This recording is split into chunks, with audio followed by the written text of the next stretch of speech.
You likely already know consistency is important when it comes to running, but that can be really hard when life gets in the way. Between warming up, cooling down, stretching, and getting ready, even a quick 20-minute workout can easily take up over an hour. For most of us, that can be really hard to fit around your busy lifestyle. We've talked on the show before about how to save time on your runs, but this week, we wanted to really get into the nitty-gritty of how to balance running with the rest of life. Whether it's work, kids, or even a night out drinking, we'll get into where training can fit into the mix. My guest today is Coach Jeff Gaudette. He's a former competitive marathoner who coaches athletes of all levels while raising 4 kids of his own. We know runners all have very different circumstances, so whatever craziness you manage, we tried to cover it on the show. You might even be listening to this while on the go, like while running or commuting, just to find the time. And if that's you, or if you're familiar with the struggle to fit in time for your training, then this episode's for you. Coach Jeff, welcome back on the show, and I know you're no stranger to balancing your running with an absolutely hectic lifestyle. How are you doing? I'm doing great. Thanks, Corey. It's great to be on the podcast. I think it's been a little bit since I've been on. Yeah, it has been quite a while. Can you even recall what the last topic was when you were last on the show? I don't recall. I think it was before the Olympic trials, if I recall correctly. So yeah, it's been a while. I've been traveling a lot this summer. So speaking of trying to get the runs in and exercise in when you're busy and stuff. So I've definitely experienced that this summer for sure.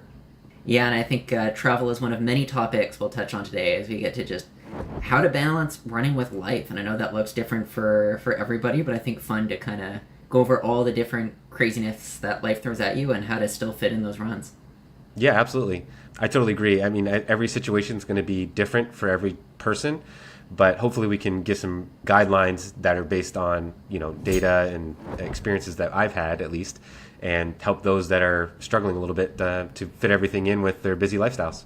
Yeah, I'm curious, as somebody who has both been a competitive athlete yourself, but also coached a lot of athletes at different levels, is that an important part of the coaching role, balancing it with other aspects, or do you find that you tend to prescribe more of the workouts and allow the athletes to decide where that fits around the other elements of their busy life? Yeah, that's a great question. So I think it depends on the athlete. And I would say that I generally, because of the types of athletes we generally work with, I tend to err more on the side of prescribing the workouts, and then the athlete decides how to best fit them around their life. But I will say I've worked with a lot of busy people that are on the other end of the spectrum where there's a lot of, I think more goes into how do we fit the training that we need to do around their lifestyle. So definitely both.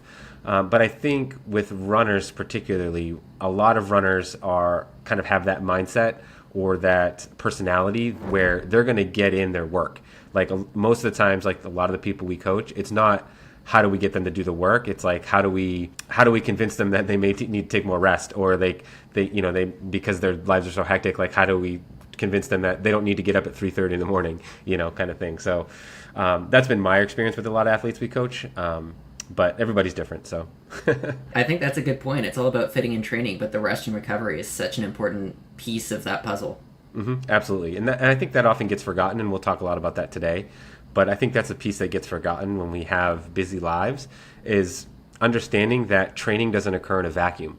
So training is influenced by everything that happens outside our lives, whether it be just stresses, like that you may not even necessarily quote unquote feel, from work if you have a deadline coming, or if you're having family issues, your kids are having trouble in school, something like that.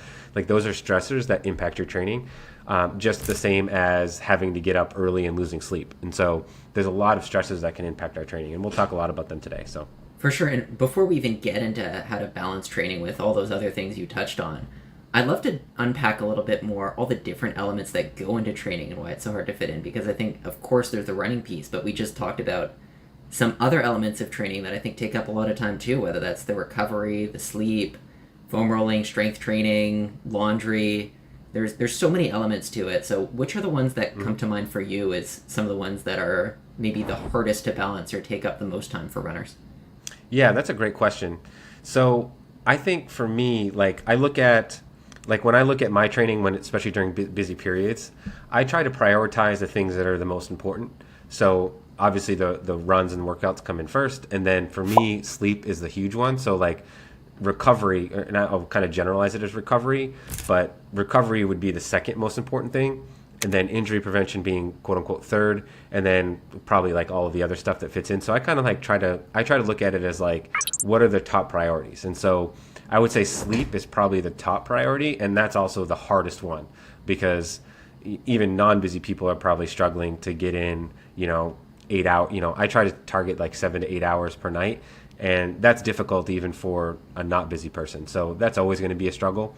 But then I look at, you're right, all the other things that come into play with running, whether it be warming up and cooling down, getting in strength work, cross training, all the little things like you mentioned, like even just eating healthier, having healthier snacks available, or post-workout meals available, all that kind of stuff. All that takes time. It could be in the form of like meal prep. It could be in the form of, like you said, like laundry. It could be getting to and from your workouts, etc. So there's a lot of factors that come into play, and I just try to, like, when I talk to people or I look at it myself, I try to narrow it down to what are the most important elements, and then try to make sure that I'm hitting those first. And then I think the other thing that I wanted to say is, I think a lot of times runners struggle. I would say actually almost all people struggle to get an exercise sometimes, because they feel like it's going to take so long.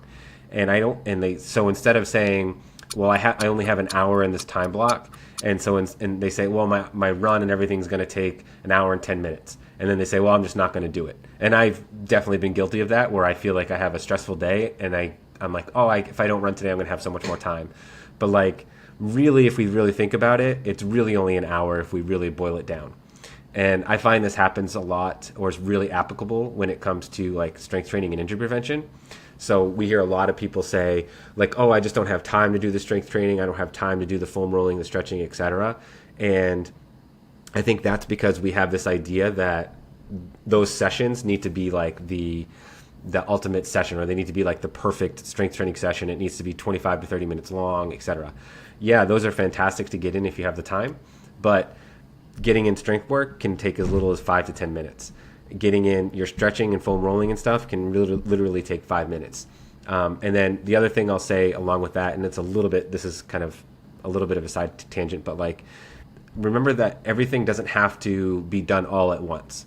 So you don't have to do your run, then do your strength, do your foam rolling, etc., recovery, all that stuff. You can do your run in the morning, and then in the evening, if you have 10 minutes, when you get home or after dinner or something like that, then you can do your strength work. So it doesn't have to be all at the same time. You can definitely spread things out if that helps with people. But there's everybody's going to struggle with different things, and so that's where you have to find the time blocks that are going to work for you. I think you touched on an interesting personality trait of a lot of runners, including myself, that we tend to be perfectionists. We like to do it exactly as it's prescribed, which is funny, because I think when it comes to work or family, we often don't have that same mentality of it's all or nothing. But why do you think it is that runners tend to take that different approach when it comes to their training? Yeah, I think a lot of sports, I think in most sports, like the people that do them gravitate to those particular sports because they mesh with their personality. And so I think with running, it's this delayed gratification type of sport. Very dedicated people tend to be runners, and so I think those personality types tend to drift towards like endurance sports, and so I think it just becomes one of those self-fulfilling prophecies where those are the type of people that are attracted to the sport, and so that becomes the people that are always in the sport, and they kind of a lot of times struggle with the same issues. So, and for most of your athletes, obviously everyone's life situation is different, but do you find that there's a time of day for runs or workouts that tends to fit best? Or does it really just vary by the individual? Yeah, I mean, it's going to vary by the individual, but I would say most people are going to be morning athletes. A couple reasons for that. One, generally speaking, it's easier to find more time in the morning, or not more time, but alone time, for lack of a better word, where you can get things done. And in the evenings, that generally tends to be more difficult. So if you have children, for example, you're going to be shuttling them off to all the camps, all the sports, all whatever, picking them up from school. And then by the time the evening winds down, it's like 9:00. And so even I think the most dedicated and willed runner is going to have a difficult time putting on the running shoes at 9:00 at night and getting out the door when they're already exhausted, compared to trying to get to bed and then get up early and get the workout in. So I would say most people are going to be morning runners. I personally am a morning runner because it's really, luckily my family, if they don't have school and stuff, wakes up later. So for me, that's the time to do what I need to do. Jeff, I'm curious, when you say morning person, how early are you getting up? Because I know I had a chat with Michael, and I typically wake up sometime between 5:30 and 6:30 for my runs and consider that fairly early, but I know he's up at 4:30 often. Are you in that same boat, or are we talking a little bit later in the morning? Yeah, I would say between 4 and 5 is pretty typical for me. Again, a big part of it just comes down to that's the time that's just most easily available for me, not only from a workout training perspective, but also from a work perspective. I work from home, and I have a 4-year-old, so he's in school like kind of half the day sometimes. School's, that's a whole other conversation. But so yeah, for me, like the morning times are really the times when I'm able to make sure that I can get my workouts in, and then also times where I can relax and actually get some work done. So for me, generally speaking, I'm a morning person, and I would say that for most people that have kids, morning is going to be probably the easiest way to go about your training. And if you're somebody who can't stand the mornings, can't bring yourself to wake up and have to get it in the evening, do you have any tips to still make sure that you're fitting in the training in a way that works with work and raising a family or whatever other obstacles might come in the way? Yeah, absolutely. So I would say the principles apply whether you're morning workouts, afternoon, evenings, whatever. The same principles apply. And really the big thing comes down to trying to eliminate any potential decisions that you have to make in order to get out the door. So when I say decisions, it can come down to, or maybe not even necessarily decisions, but like obstacles for you to get out. So it could be making sure that your running clothes are always ready to go, making sure that you know the route that you're going to run. If it's an evening time, like what specific time do you need to be out the door? And then if that's the case, like say you need to be out by 8 o'clock at night, what are the things that need to happen between, let's say 6 o'clock and 9 o'clock for you to be out the door at 8 o'clock, whether it be dinner, making sure that you eat well, nothing too big in your stomach, kids are in bed, whatever it is, like eliminate all of those decisions along the way. So when it comes time to run, then you're ready to go. And so that applies to the morning as well. So in the morning, some of the struggles could be like it's cold, having your clothes ready, making sure that you know where to go that's lit or that can function if it's not light outside. So all of those things, any obstacle that could prevent you from potentially not going on your run, then you just need to try to eliminate that. And so for people that struggle, what I always recommend, especially if it's consistently struggling, I always recommend like, okay, for whatever XY day, like what was the reason that you weren't able to run? Or if you lost motivation or whatever that reason was that you didn't run that day, then put in place a process and a system for making sure that doesn't happen. And so you can go through the gambit of potential issues and just try to eliminate them one by one. And usually when I recommend that to people, after a couple weeks, when they start implementing that, they are able to get a lot more consistent. Jeff, I think we might be starting to touch on why runners tend to be such type A personalities. I know these are things that I do, but planning exactly what your morning routine is going to look like or even how your dinner is going to sit with you the next morning, I'm guessing is probably not typical for people who aren't runners, but you're totally right that planning that makes a huge difference when you're trying to make sure your runs go smoothly. Yeah, absolutely. And I'll say one thing, for a lot of people, especially if they're newer, like, we're talking about people that are, we're kind of assuming, I guess, that everybody's like super dedicated and, kind of has that mentality of like the really focused, honed in runner. But that's definitely not the case for everybody. Like, especially if you're a beginner and you're just getting started, like all of this stuff is going to be super difficult for you. And you see this a lot with like people that work in gyms or personal training, et cetera. Like you see that there's people that just don't have that mentality, and it's not a bad thing. Everybody has their strengths and weaknesses, right?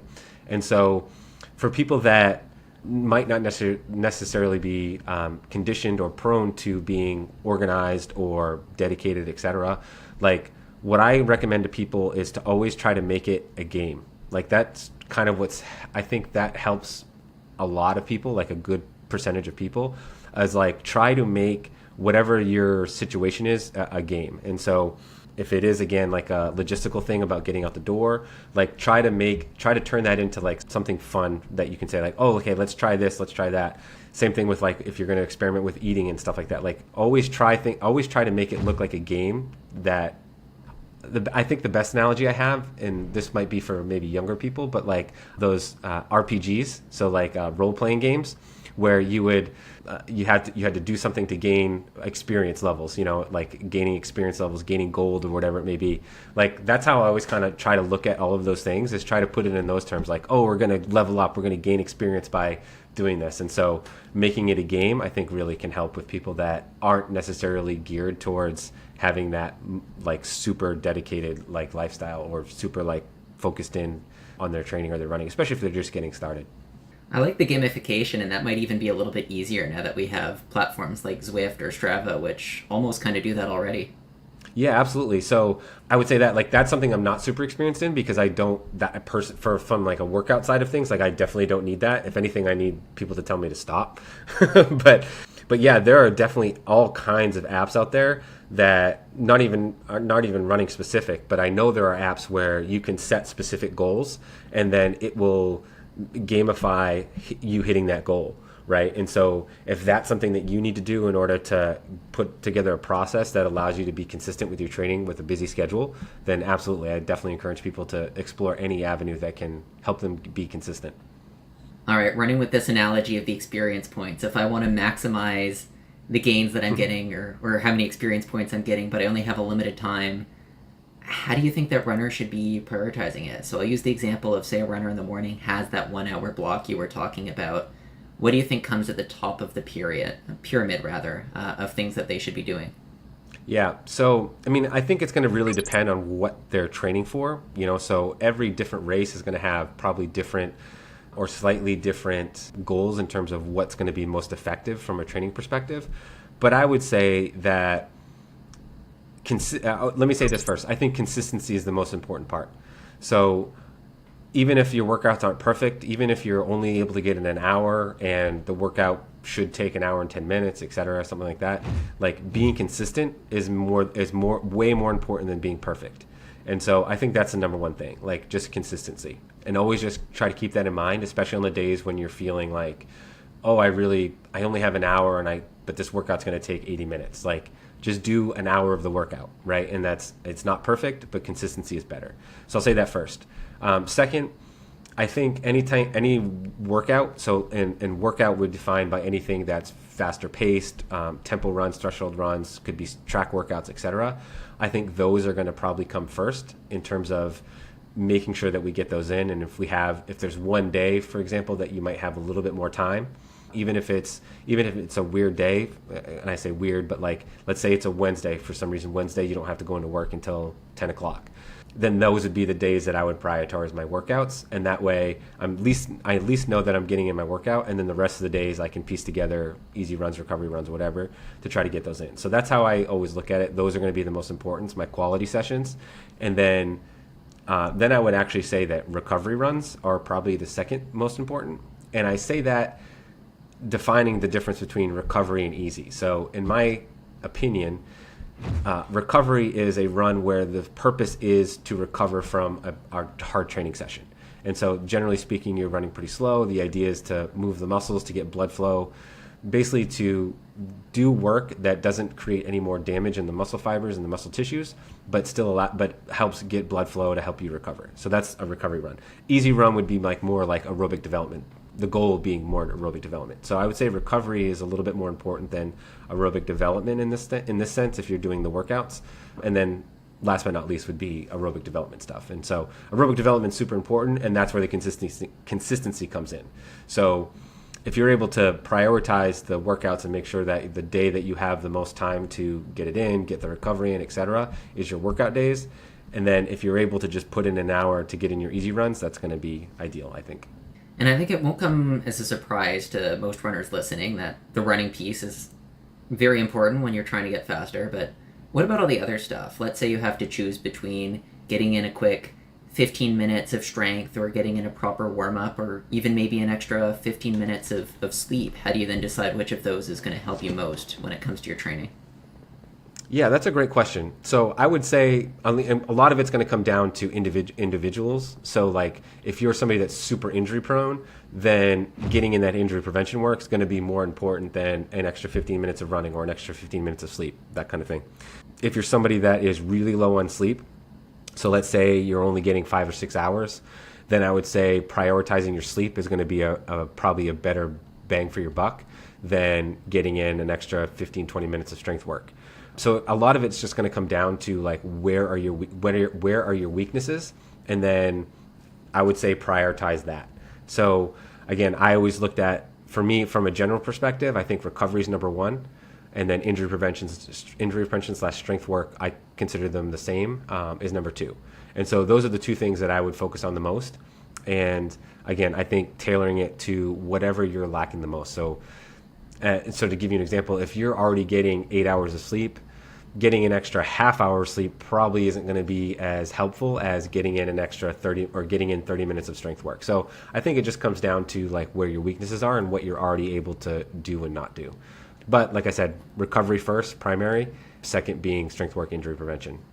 And what about on the other end of the scale in terms of maybe stuff that are not necessary or that are a little bit less essential when it comes to maximizing performance? So choose a couple examples, whether that's maybe foam rolling if you don't feel it's as effective, or maybe a cool down isn't important. Is not to say those specifically, but is there anything you think runners tend to spend a lot of time on that maybe could fall off a little bit without sacrificing too much performance? Yeah, so I would say if I were to eliminate one thing, it would probably be a cool down. So I think a lot of runners do a lot in the cool down. And I need to look in depth on this, but if there's been some literature lately that's come out that has shown that a cool down is pretty ineffective at really doing anything. But I will admit I haven't fully read the paper, and so I'm kind of I'm just going based off like the quick summary. So I definitely want to look into it, but that's something that I've seen. So like eliminating a cool down could definitely save somebody 10, 15, 20 minutes if they're really in a time crunch. I think stretching is, again, this goes down to individual things, but like I think stretching is probably one of the more, stretching and foam rolling are probably more of the less concrete or have the least amount of concrete evidence to their efficacy. So I would probably, again, if everybody's different, but I would probably start with eliminating those as well, because there has been some research that's shown that you can probably get away without doing those things and still be fine from a training perspective. And then I think if there's, can't think of anything else that I would quote unquote call frivolous or unnecessary, but those would be the two things that I can think of off the top of my head. Okay, I think those are good ones. And when it comes to cool down, is your recommendation to cut it completely? Do you think you can stop right after workout, or is it just to cut it? Yeah, I mean, I would bit? walk around for 5 minutes or so just to catch your breath and etc. But like I know, for example, on the workouts that we prescribe, like we'll usually prescribe like a 1 or 2 mile cool down. And again, that's not to say that you should stop doing them completely if you have the time. I still think there's probably some benefit there, but it's one of those things where, if we look at like an athlete's workout, a 2 mile cool down, that can save them anywhere from 18 to 25 minutes. So like that's a big chunk of time where that could be, if they're really crunched for time, that could definitely be better spent putting in like towards strength work, etc. Yeah, I think that's a good distinction, that it's not that it offers zero value or that you should skip it even if you have the time, but it's to say that maybe that time could be better spent on other things if you're really strapped for time. Right, absolutely. Yeah, it really comes down to prioritizing everything. And again, it's ideal if you can set yourself in a situation where you can do everything. And so, like, I look at, like, for me, I'm a morning person. So, like, to me, waking up 15 minutes earlier isn't really a big issue. So, like, I would look at it like, okay, if you're somebody that's really not able to be consistent with your strength work, can you get up 15 minutes earlier just to be able to get that in? It's one of those things where that's how I look at those things. Yeah. I have to say, as a fellow morning runner, I think this time of year is probably the only time of the year when I care a lot about 15 or 20 minutes, because that's often the difference between running in broad daylight or running in the dark. That's true. There's on the November 1st, or I think it's the 1st or the 2nd, I can't remember what day it is, but whatever that first day, the daylight savings time, yeah, that hour back is brutal. Or the hour forward. Fall back. So yeah, the hour back is brutal. Oh man. I know. I'm always the odd one out because I feel like everybody else wants the extra daylight in the evening time, but I always miss it in the mornings. Yeah, absolutely.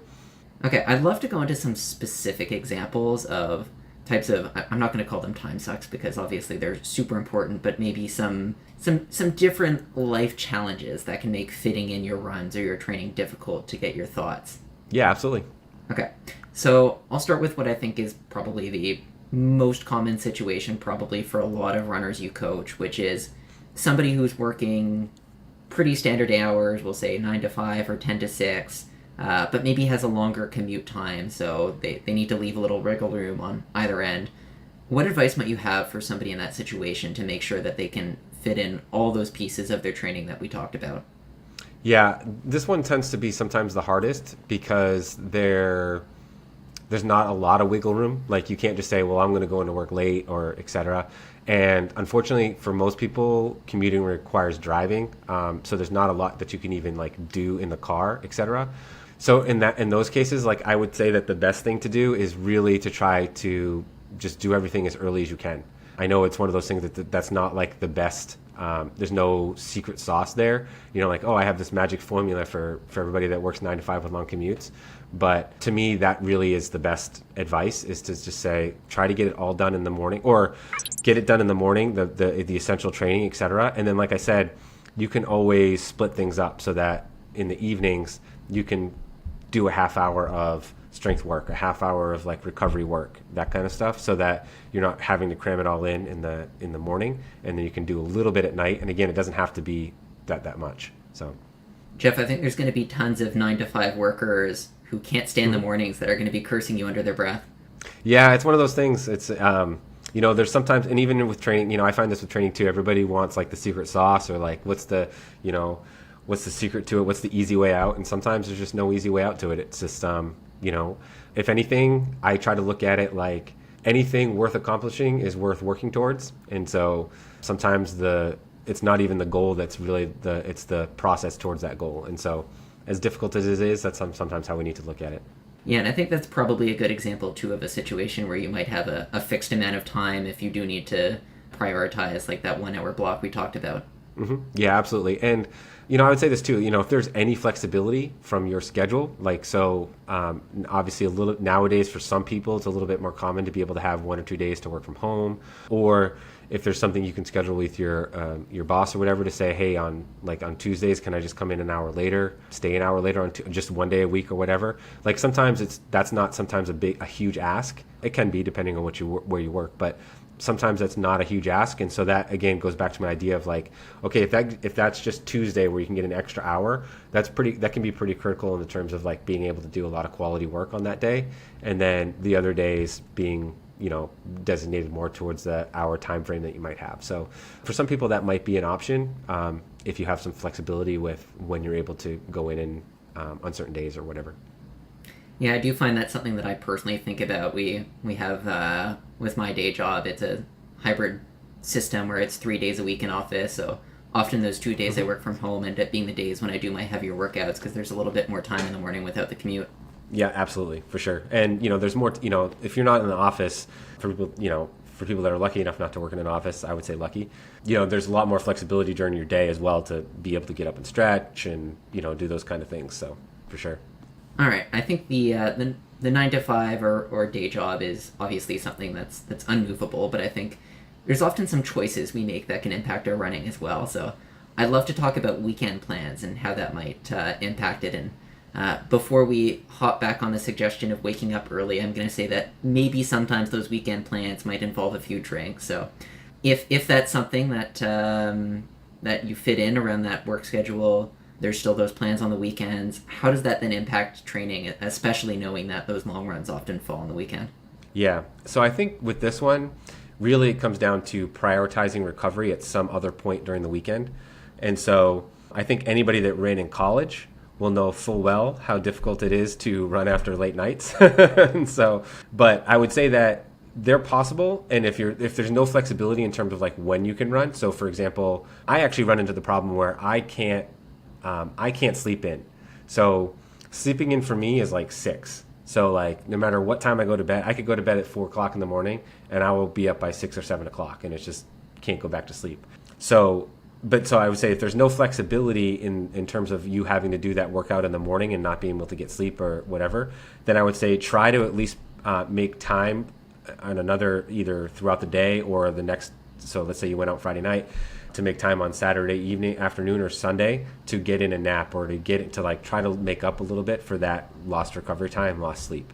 That tends to be what I find to work best if there's no flexibility in when you can train, whether it be from having a family and needing to get up early with that, before they get up, or like in something like my case where I just can't sleep. So I have to get up, I'll get up and do the workout, and then sometime else throughout the day, I'll try to find a time to get in a nap or something like that.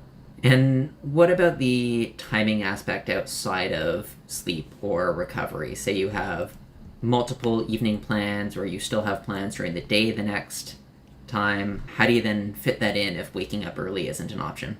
Yeah, so if it's a situation where it's like a one-off, so if it's not something that's consistent, then I would say it's probably better to restructure your week a little bit during that day. So like, again, if it's occasional, like if you had a long run scheduled the next day, then I might try to move that long run to a different day, whether it be before or after, like a couple days later, etc. If you're able to do that, that's going to be ideal, because you still want to make sure that you get like the effort that you're putting in for that particular training run is what it's intended to be. And so if you're fried from a night out of drinking and then try to do a long run, you're probably not going to get as much. And it's like an important marathon long run. You're probably not going to get as much out of it as you would if you were fully ready to go for that workout. So I would say in those cases, if it's a one-off, then just try to schedule your training around it. And I guess I would also say the same advice if it's something that's frequent. So if you're have shift changes, if you're somebody like nurses oftentimes will have different times that they have to go in and out, so it's not a consistent 9 to 5. It's some days it's in the morning, some days it's in the afternoon, etc.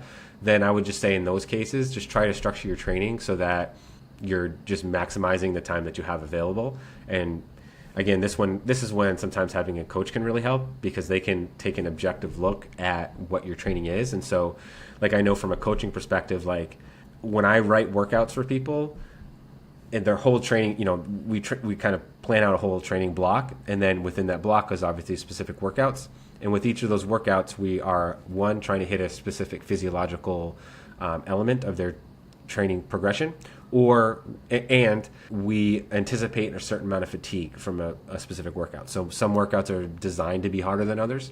And so that's where a coach can really come in handy if you're somebody with a really funky schedule, is to have that coach be able to understand, okay, like I know this workout's going to be a lot harder than the next workout, so we need to schedule it on this day because you have 2 days off then afterwards. And this workout's probably a little bit easier, or a little bit less important, so we can put that on a day where you might be a little bit more crunched for time, because we know it's not like a critical race specific workout, etc. So that's just I think just adjusting your training schedule to what your schedule is, if it's something consistent from a shift, if you do like shift work, that kind of thing. Yeah, Jeff, I'm going to nitpick a little bit now on some of those varying hours that you touched on, because I think that's a situation that a lot of people face as well. So maybe I'll also pick on my partner as well, because she's in med school right now and working a lot of night shifts where they then will also potentially have to work early mornings, and sometimes you might have the day off, but that's only to sleep and recover from your night shift. So obviously that's brutal. My ex-wife went through med school and residency and trying to train, and I don't know how she did it. So clearly you have some experience, and I have a lot of experience. Yeah, like I can't even imagine looking at that schedule where I would fit in my runs. I know it's been done, obviously. You're talking about your wife, and then there's runners like Kellen Taylor, I think, as well, was balancing being a nurse, or maybe it was a firefighter while she was a pro runner, with some crazy hours. But for something like that, how would you even start to recommend your athletes fit in their training? Yeah, in that case, it's really just about consistency and just doing whatever you can. I know that's not like the easiest answer, but like given the experience that I had with my ex-wife, it was super difficult, and really it was just getting in whatever she could on and this was back like in residency when they had the 48-hour shifts. So she would literally work the 48 hours and then come home, and sometimes she would do a run, just because you're sometimes so amped up from those shifts that it was easier to go and do an hour run and then just sleep for a day, basically. That's kind of what worked for her. And it was just adjusting. It was just kind of like, for lack of a better word, like training on the fly. So if there was a day where, like you said, she had this 48-hour shifts, then she would just try to get in a half an hour, 45 minutes, an hour when she got home. And then there were times when things opened up a little bit more. Like, so for example, if you did a 48-hour shift, like usually it was 48 hours before she had to go back in.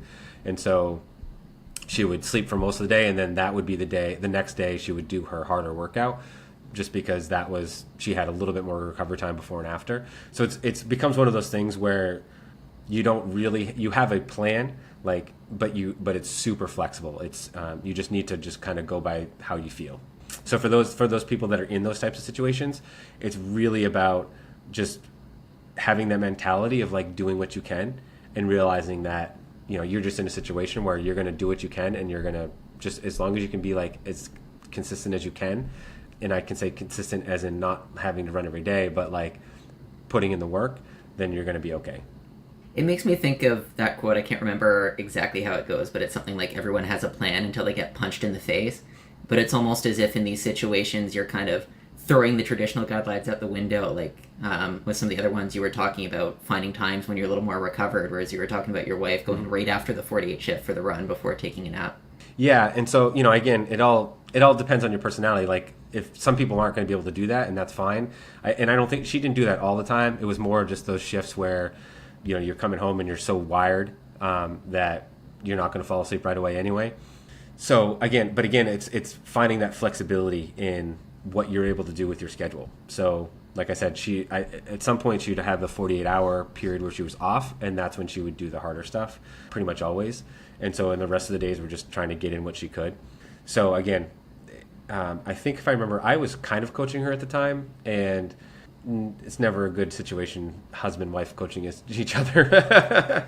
But basically what we did is like I just had like throughout the week, I had, okay, these are like the 2 important things that we want to do. And then we would say like, okay, let's look at our schedule this week. And then based on that schedule, okay, let's do the X and Y, let's do one workout this day, one workout the next day. And then the rest of the days, we just do what we can. And so that was kind of how we structured things. Yeah, no, impressive to be able to balance all of that. One other complication I want to layer on is I think I would be remiss if I didn't bring up the possibility of kids as well. Because I'm sure a lot of runners listening to this also have to balance raising a family or their own kids, and obviously that throws a bit of a wrench into your timing. So what suggestions do you have for runners with kids to fit in all their training? Yeah, I mean, I have 4, so I certainly know what it's like. It obviously gets easier when they get older because they're able to stay home for certain periods of time. If you have a partner who's also a runner, you can try to, and you have to have somebody home all the time, you can try to rotate, so you can say, okay, I'm going to go for my run from 5 to 6. You can run from 6 to 7 or whatever it is. So there's at least somebody's home.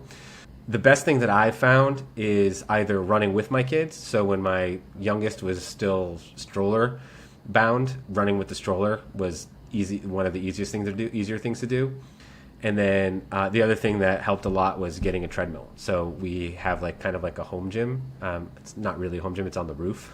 But we live, in an area where it doesn't really rain. So that was super helpful because then I was able to I could go from office to the treadmill in like 5 seconds.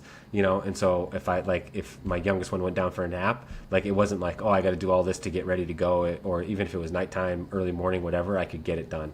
So that was super helpful. And again, with kids, a lot of it comes down to just balance, is figuring out what a schedule is going to be for you, and then trying to make sure that you eliminate all of the things that could potentially prevent you from getting in that workout that day. And again, it's kind of like when we were talking about with your partner about, sometimes you just have to understand that you're going to have to be flexible.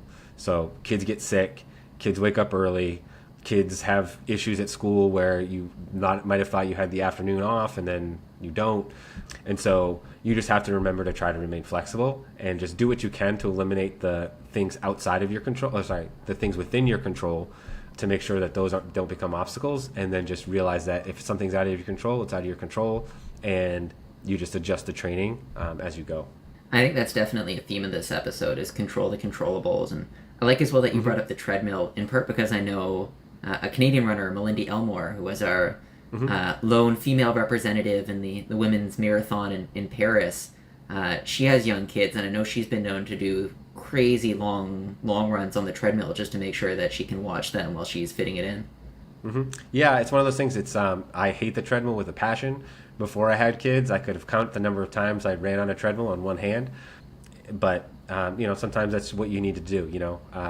Is to be able to be present for the kids and that kind of stuff. Yeah, but I think it comes down again to like we said, we eliminating obstacles, but also what was I going to say? Making sure that within those obstacles, you're able to be flexible. So really just comes down to controlling what you control and being flexible with other things you can't. And when you think of some of the more difficult controllables or uncontrollables your athletes face, are there any that we didn't bring up today that you often encounter? I think the thing that we didn't kind of touch upon is just like overall fatigue. And I know I kind of mentioned this a little bit when I first opened about realizing that there's stressors outside of life will impact your training. And so I think it's important for runners to understand that there are times where it's okay. And this is the thing that I struggle with the most personally, is understanding the difference between like true fatigue, like I really need to take a day off here, and for lack of a better term, like just being a baby, or just maybe not wanting to do it, right? That is a really difficult emotion or feeling to like really uncover of like, all right, am I truly like just gassed here, or do I just not want to do this? And so I think that's the hardest thing. There's no like concrete answer. There's no like thing I could say to you. It's like, okay, this is going to make sure that you make the correct decision 100% of the time. But I will say that it is okay sometimes to to know yourself. So if you're somebody like me who is always going to push it, I will oftentimes lean towards, okay, I'm tired, because I know that my personality is to drive. If you're somebody that's maybe just getting started with running or knows yourself and just like consistently falls off like exercise routines, etc., then you may realize that most of the time you're feeling that it's because you don't want to do it. And so in those cases, you may need to realize, okay, like what do I need to do to push myself to get out the door? And so analyze yourself a little bit and see what you're more prone to, and then help yourself make the right decision in those times. Because that to me is the hardest thing. I wish there was like, I know like the Garmin, I was going to say there's something you could have that you could tell you if you're like recovered or super fatigued or whatever. And I know like the Garmin has that sort of feature, but it doesn't really work, unfortunately. Jeff, this being a coaching service and all, I was going to say, if only there were somebody you could turn to help you figure out if you're overdoing it in your training. Yeah, I mean, coaches can definitely help with that. But again, I think the thing that sometimes happens is that there's so much happening there's so much happening outside your life that sometimes coaches don't know, that can sometimes that can be weighing on you. So if you're like having a really stressful day at work, and then you get home and your kids are getting in trouble at school, so now you got to deal with the teachers and deal with your kids, and your kids are throwing tantrums all afternoon. Like, if you don't have kids, like, you don't know how tiring it is when kids have tantrums, well, I'm speaking from a 4 or 5 year old, but my 11, 12-year-old has tantrums too. So, that is like super tiring, and it's super emotionally draining. And so like a coach might not always know that unless you're like super communicative with them. And so that's, I think sometimes you have to realize that those things that happen outside your training, getting a bad night's sleep, etc., can really impact your training to the point where it may be the best idea to maybe lean towards recovery. But again, you have to balance that out with what your personality is. Like, are you somebody that's generally pushing through things and getting overtired, or are you generally somebody that's looking for lack of a better term, excuses not to do workouts? So yeah. Is it fair to say that most of the athletes you work with probably lean more to the side of workhorses who always want to do extra? Yeah, absolutely. I mean, I could give you stories that they've told me of things that they've done where I'm like, wow, you really should have just taken the day off. And I could give you stories of myself that are like, I'm like, why didn't you just take a day off? It's really, but we have that's our personality. And so we just need to be cognizant of that and careful of it. But like I said, I also work with a lot of beginners, and I see that, like I said, it's not really an excuse, but like the body is going to, if you're that type of personality, like your mind and body are going to fight your ability to get an exercise, and fight it in the sense of tell you like, oh, it's okay, you're really tired today, etc. So that's how you have to kind of look at it. Yeah, no, that makes a lot of sense. I'm cognizant of the fact that we're recording in the evening, and you've now revealed that you are probably going to need to be getting up at 4:30 a.m. for a run tomorrow. Oh, that's okay. I'm used to it. So I won't keep you too long, but Jeff, this was a great conversation, and I think I hope at least that for people listening, they'll find at least a few nuggets in here that are super applicable for them. So thanks for sharing your insights. Oh, thank you so much for having me. I really do hope it was helpful for people that are listening. And I will say this too. If you find that you're struggling with a particular situation, if your situation is unique, etc., or you can't find an answer, like I do encourage you to either look online or look in your running community. Like there's probably somebody that has struggled with the same issue. So as an example, like you talked about your partner, med school and all that stuff, like there are a lot of people that went through med school and residency who ran, and they'll have really specific advice for your particular situation. And if like if you're a shift worker, if you're on your feet all day, there's so many unique situations, but you're not the only one that's dealing with it. And so you can find groups or people that can help give you specific answers for like your specific situation. So I encourage people to just do some research. I think if you do that, you'll definitely find solutions to at least make things a little bit easier. I think that's a really good point to end on, and I will add my partner Sophie. She does not run, but obviously putting in 26 plus hour shifts, those are going to fatigue you either way. So I think a lot of the same principles still apply. Absolutely, totally. I don't envy her. Awesome. Yeah, not at all. Jeff, this was fantastic. I'll wish you a good night, and thanks again. Thanks, Corey. It was great to be here.